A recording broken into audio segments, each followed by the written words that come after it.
నా మీద నా మాట మీద నమ్మకం ఉంది కదా ఉంది కదా. మీరు అందరు చక్కగా ఇంటికి వెళ్ళండి.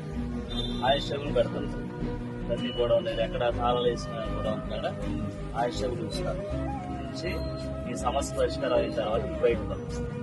మంచిది బయట పంపబడి మీరు ఏ ఈ వ్యవసాయ పనులు మానేసి అక్కడ కూర్చుంటాం.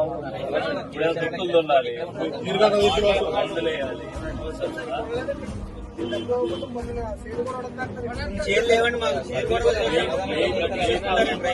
10 రోజులు ఇప్పిస్తాను.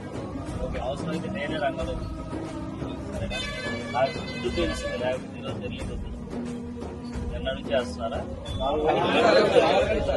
బాగుంది చెప్పలేదు. 4 రోజుల నుంచి బాబాయ్ నా మాట మీద నమ్ముకుందా? మీరందరూ కూడా ఇంటికి వెళ్ళి వ్యవసాయం చేసుకోండి.